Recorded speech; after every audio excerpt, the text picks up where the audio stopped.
Hi. Welcome to our second video to learn how to build program logic. In this video we are going to see how to exchange values of two variables the programmer's way. Let me start with the program. We declare two variables num1 and num2 to store two values and one temp variable. Then a printf function to prompt user to enter the values.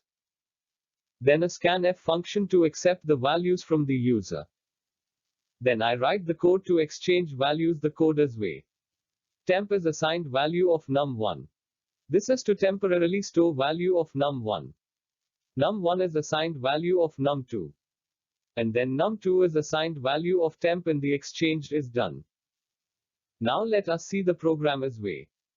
Num2 is assigned value as the sum of num1 and num2. Num1 is assigned value as num2 minus num1. Num2 is assigned value as num2 minus num1. And then with a printf function, getCh function and return 0 statement our main function ends. Now let us do a dry run to exchange values of two variables. The program execution starts at main. The variables num1, num2 and temp are declared. The printf function is executed to prompt user to enter the values for num1 and num2.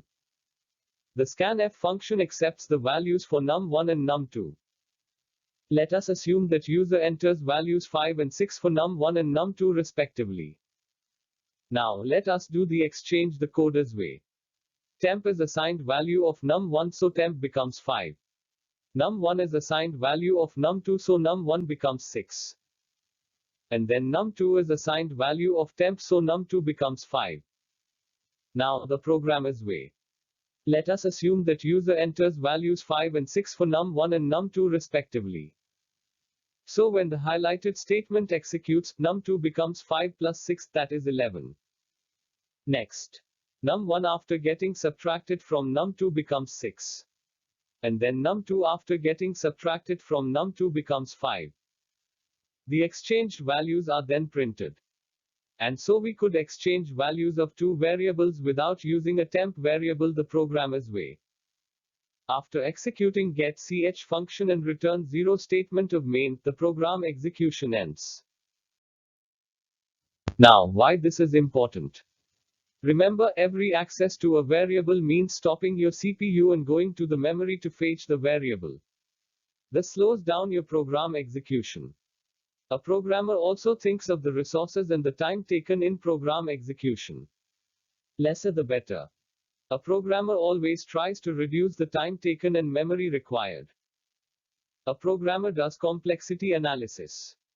A coder simply writes the code. Program like a programmer, do not just code like a coder. Friends, if you found this video useful then please like it. Also do subscribe to the channel by clicking on the subscribe button. Also share this video and playlist with your friends. Thank you for watching.